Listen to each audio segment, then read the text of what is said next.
Hey, good morning, everybody. It's Hammer. Today is Wednesday, August 21st, 2024. I, of course, am with the Rich Success here with your daily mortgage rate update, the only place on the web where you guys get to join me live each and every weekday morning, 9:30 a.m. Eastern Time. Thank you for joining me. Those of you that join me each and every day, I appreciate you. Got to tell you, it's on a day like today, getting up early on the West Coast. It's a lot of work to do these. So I appreciate that you all joined me and appreciate you being here. Remember, if you are here live, say good morning. If you're watching on the replay, don't forget to put hashtag replay in the comments. Let me know that you were here, whether you're on Facebook or on YouTube. If you are watching the replay, it's important that you do put those in the comments. Also, don't forget to smash that like button if you're here live or on the replay. Tag an LO friend, share this post in a group if you're so inclined. If you're on YouTube, go ahead and click that thumbs up while you go ahead and leave a comment. Make sure you subscribe. Always appreciate all of that. Remember that I do send out a daily lock advice email. If you'd like to sign up for that, you can get it at www.ratelockadvice.com. You could also grab your phone and use this cool QR code and sign up for that with no problem. Also, if you'd like to sign up for our text alerts a couple of times each day, once in the morning, once in the afternoon, we send out a quick text to let you know what's going on. And if there is any risk of reprice, if it's enough risk that you have to worry about that, protect your pipeline, we send you out a reminder that you may want to go ahead and lock in a quick notification. If you just want to be notified that I'm going live each day, you could check us out and sign up for a quick text alert and be notified I'm going live at hmmr.io/reminder, or the system will post you a link, or you can use this QR code. And last but not least, I got to tell y'all, so I am at an event. It's called Founders Board. So this is a mastermind, and I encourage everybody to take many paths to grow themselves, personal development, to grow your business. And while I'm here, this is a group of business owners, and it's a pretty large event. And when I tell them what it is that we do at Originator Success and what we provide for a few $100s a month, they are all utterly amazed, because they know the value of the different things that we do, and that historically or generally we would be charging a premium that would be, you know, I'm not even exaggerating to say 5 or even 10 times the amount that we charge originators. And they say, how can you do that? How can you provide all of this at that price point? And I say, it's because I love my originators. They're my people. And, I know this is a little self-indulgent, but I just got to tell y'all, we have just an amazing, amazing platform at Originator Success Elite, that we help you get loans from Google and social media. And if you are not a member, check us out. And if you were a member in the past, consider joining again. We've improved things. We're always improving. I know that business changes and sometimes it's not a fit, but I got to tell you, looking at what we do and the success stories, damn, I'm proud of what we have. So that's it for me. I'm thinking, thank you for letting me indulge myself on that. And in the meantime, let's go ahead and say hello to the live folks again. I appreciate all of you. There are 27 people on live this morning. I'm dragging a little tail, because of course I was out networking last night, and it's not a hair of the dog. Wasn't bit with the alcohol. It's just tired being on the West Coast, traveling, getting up early, doing this stuff with you guys, and so I appreciate you being here. So good morning, Bobby Searson. Great to have you here, and thank you again for always joining me each morning. Kyle Mazikas, great to see you, sir. Brandy Brickler, hello. I hope your world is doing well. Steve Lacefield, good morning. Mike Tebow, great to have you here up in Michigan. Mr. Ron Siegel said today is National Spumoni Day.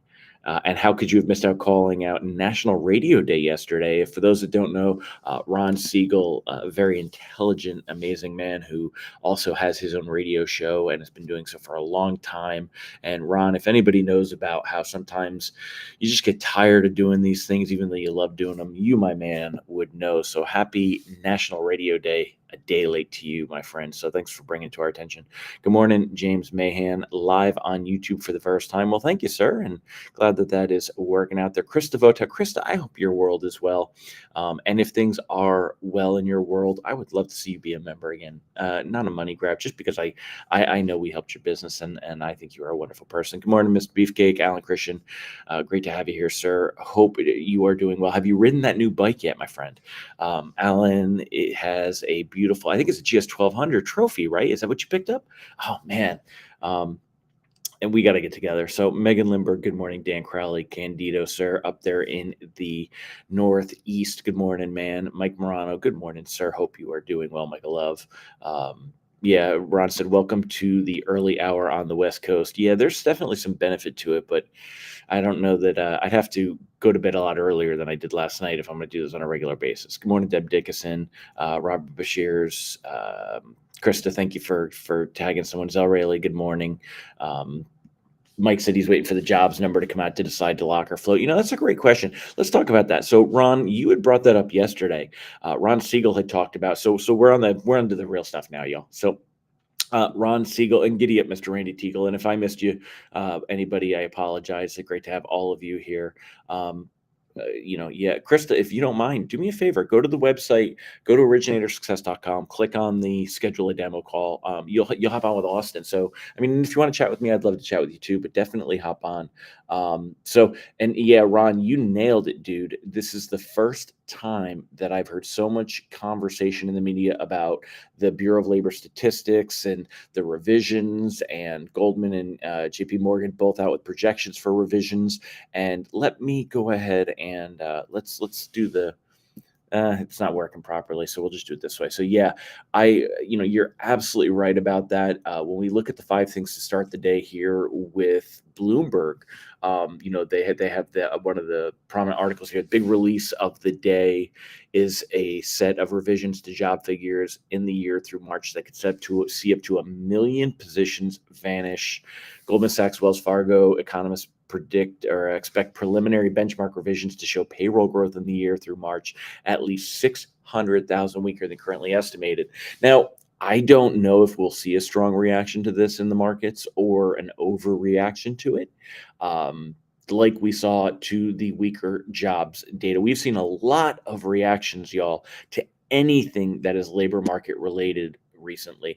And what would happen is we would see that take its effect here in Fed futures and expectations of uh, upcoming Fed rate cuts. Now, we were at about 75% expectation yesterday that we would see a quarter point cut in September. You can see now that's actually 2/3 and a third. So it has moved in this direction of, hey, maybe we'll see a half point cut. Now, I have been in a lock stance the last couple of days, and I'm not super much out of that, but at the same point, I am actually going to say that today is a good day to cautiously float. And yesterday in the text alerts, I actually shifted my position to cautiously floating. We've seen small improvements in rate sheets lately. So let's kind of get into that and talk about that. And again, I'm going to keep things a little bit tighter this morning. So we've seen some small improvements. Bonds are starting the day with some gains this morning. I'll go ahead and share the screen with that and show you what that looks like here. You can see mortgage-backed securities are up about 8 basis points on the day. We're at 100.84. And I showed you a line in the sand yesterday around 100.72.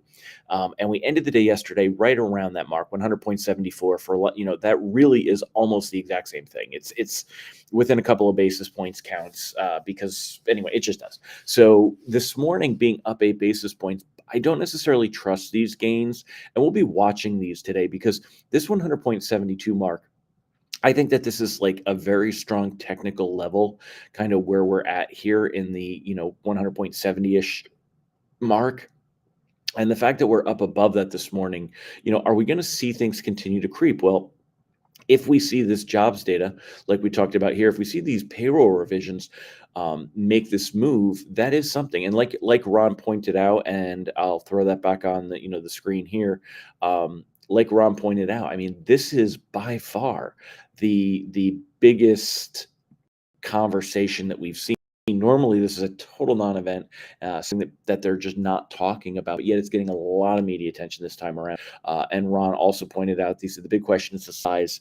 We're not lone rangers in seeing this, so the market is already taking this into consideration. And that's why when you look at those Fed futures, it gives us kind of reading the tea leaves, if you will. Now, granted, I had coffee and I'm going to go get another cup in a minute, but it's kind of like reading the tea leaves, like, hey, what's going on? What are markets pricing in? Now, remember, we saw a really, really strong reaction to the labor market data, the BLS jobs report data at the beginning of this month, and it almost immediately led to very strong expectations of a half point Fed rate cut in September, and that kind of eased back like a wave hitting the shore, and then kind of the water creeping back in, and it moved to a more, I think, more realistic quarter point cut. Now, again, Ron was one that has been calling for a half point cut in September. That's all going to depend on the data that we see as we head into September, and it'll be September 6th when we get that data. Ron also pointed out we need to remember everything we discussed. The market already knows the price is in. The big benefit of Hammer advising is interpretation and forecasting moves outside what the market is priced in. Well, thank you, sir. I appreciate it, and I appreciate you, bringing these things up and having the conversation. All of you that are participating, I appreciate you all being here. So, what we're looking at is right now. I'm gonna go into. Let me throw the captions up here, and I have been very much in a locking stance. I'm going to tweak this a little bit to cautiously floating for now. We want to kind of see how today goes. That data coming out and the reaction to it. We know the data is going to show that the jobs market is weaker than expected, but what is the reaction to it? And I think that we want to keep an eye. The good news is the shift we've seen in sentiment so far is. It's kind of settled down. So we went with the beginning of the month, we saw a very strong overreaction to the labor market data. That led to mortgage rates dropping to, I mean, half a point, pretty much across the board, right? But that window closed very quickly, couple of days, maybe even less than that. And we saw that start to creep up. Now, I've been in a lock stance the last couple of days because I anticipated rates creeping worse. We've seen them get just slightly better. If we use Mortgage News Daily as a reference point, which I do like to do, many of you know that. If we take a look here and we look at this, I mean, the last couple of days, we've gone from starting this week here at 6.53, yesterday 6.49. Today, we'd be even just a hair better than that, but very much in the same realm of where we've been, 6.54, 55, 249, 58, 56. And I don't know that we're going to see things get much lower than this. Now, we'll see how that reaction goes, but I got to tell you, I'm going to stress this very, very much. We're cautiously floating, but I am just a breath away from being in a locking stance. And we want to watch what happens today. I think we could see things turn negative. And if I were to put reprice risk out there today, I think reprice risk is moderate today. And let me go ahead and adjust this and we'll. All right. So I think we have the meeting minutes from the Fed meeting coming up, which I don't think are going to be anything really big. They talk about that here. There's 5 things to start the day. A few hours later, traders also have to contend with the release of July's minutes from the July meeting. That saw officials hold rates but signal moves that could be coming soon, as well as seeking an outlook for rates. Traders also look for signs of what will happen once the Fed completes its current course of quantitative tightening. Now, remember, when it comes to quantitative tightening, one of the things to keep in mind is the Fed reduced their treasury buys, but they have their treasury sells rather, because they are doing tightening, not easing. So they're selling into the market. They're not they're not buying in, and they have increased their treasury, or they decreased rather their treasury sells. They're selling less into the market, so it's less quantitative tightening, but they kept the mortgage-backed securities up. They want to eliminate that overabundance of mortgage-backed securities that they have in their balance sheet. So, I wouldn't look for anything to change there or anything that's too much there. So, Mike T pointed out it's a big swinging core forecast from minus 500,000 to minus a million. Yeah, it is, Mike. And Mike, you're absolutely right on that. The thing that we really want to focus on, though, is what is the reaction to that data. And if it is a strong reaction, remember, it's probably going to be short-lived. But we do have the next big event is going to be on Friday. We get comments from Fed Chair Jerome Powell. Their little trip in Jackson Hole has already started. So here I am in Carlsbad, California. I am at this event, and I am enjoying. I'm not going to lie, I'm enjoying the good life. I mean, when you can do these things and improve yourself in your business, I feel very blessed to be able to do that and be surrounded with amazing people that I've met that are also doing the same. And I look at like Jackson Hole, and this is right, the Fed, these members there, central bank, they're all there. Jackson Hole is a beautiful, amazing place. Like, they're not exactly holed up in the back of a Walmart, break room, right? I mean, they are in this amazing place. talking about the economy and the different things, and they're trying to land this plane and keep this idea of a soft landing in play. So we'll see how the reaction is to this other data. Um, Ron said, "Have you seen them selling or just allowing runoff? Is there a difference?" Yeah, no, well, I mean, it is there. There's not much of a difference. So the runoff is putting the extra into the market because they're not buying back up. Is the idea? And I do, again, forgive me, man. I'm not prepared for the question, so I'd have to look and see. Um, I believe that they are still selling as well as just runoff. I think it's more than the runoff now. It started off as just runoff, but I love what you guys are saying and bringing to this. Krista said media's always driving what they see in the mainstream. The market's already priced in all the cuts back in the back end. They have, but remember, we're going to see mortgage rates still possibly improve on the idea of more cuts, right? So let me flip over to the other screens and show you what I mean by that. We're looking at what's happening in September, and these September cuts, these are currently the idea of this being priced in. However, if we do see a strong shift, this is like being able to play poker and see your opponent's hand. We know what the market's pricing, and if we see a big shift in momentum where this column drops and this column increases over here on the left, the idea being then instead of a quarter point, we see a half point rate cut as an expectation, it will leave room for mortgage rates to improve. And as we look at as we go in later in the year, right? So November, it's a 50-50 expectation of whether we will only see at the November meeting a total of a half a point in rate cuts or 3/4 of a point in rate. So whether that was a half a point and then a quarter, right now it's expected to be a quarter and then a half a point. And this is kind of priced in there, the idea of where December goes. And as we see these numbers flux, and if the expectation, like right now, there's a leading expectation that we will be at a full 1% lower rate in December for the Fed funds rate. It's currently 5.25 to 5.5, and we will be at 4.25 to 4.5. That is the current expectation. If the expectation, increases to go the other way, one or the other, that's going to affect rates. But we got to remember, this is also going to continue into January, into March, into April. Markets are betting on what they think the neutral rate is. The neutral rate is, where is the Fed going to take that interest rate where it's in a neutral equilibrium, where it's not impeding the economy, but it's also not heating me. And as we get into that April and June mark, you could see that 3.25 to 3.5 continue to be kind of that level here, and that's where it comes off in June, July, and then into September. That 3.25 to 3 is kind of where things go. And as you'll see this move, you will see mortgage rates react. So it's not all priced in yet. There is absolutely room to move on this, but we want to go ahead and start the day in a cautiously floating mode for sure.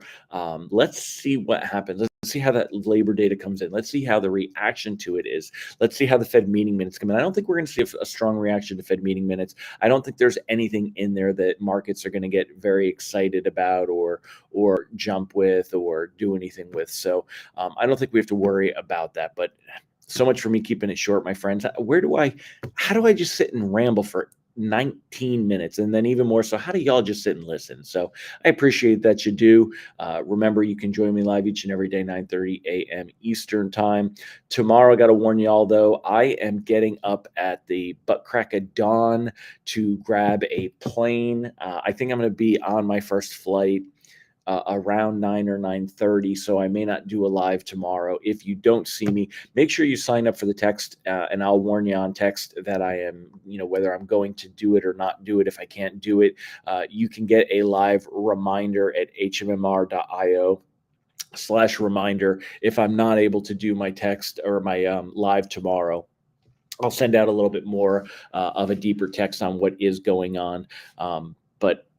And if I do it, it'll be short, but there won't be tremendous amount to talk about anyway. But I want to see if we do see in these technicals, what do we see today? Do we see mortgage bonds? And let me flip over to this so you all can kind of see it. Do we see mortgage bonds hold above this 100.7274 mark here, or do we fall back below it? And if we fall back below it, that's very much going to put me into that locking position. I don't think that you're going to get a very dovish slant from Powell on Friday. Looking at the 10-year Treasury yield here, 3.80. Again, very similar. It's not letting me move the screen, but you guys get the point. So very much that same thing. I don't think that anything is a given right now. I don't think that we're going to see things improve, and I don't think that they necessarily have to get worse. But we do want to be watching because we're right on that kind of cusp. And if they do improve, I don't know that we'll see big improvements. And so loans that have more loans that are closing the next couple of weeks, we want to keep out for that. But we definitely, that jobs data on September 6th is going to be a roll of the dice. We're going to get PCE inflation data right before that at the end of the month. I'm really not thinking that's going to have much of an effect. We did not see a strong reaction to CPI inflation data this month. It was a very, very odd, weak reaction when the data did come in as expected, and basically showed inflation was the best it's been since 2021. Was not enough to get anybody excited about that. So anyway, thank you, my friends. I do appreciate you joining me. I'm going to go ahead and wrap up, and I will see you guys tomorrow, with life willing. And if not, if I miss you tomorrow on Thursday, I will be back on Friday, and I'll be back. I'm actually going to be coming to you from Pigeon Forge, Tennessee on Friday. So anyway, we'll chat more in the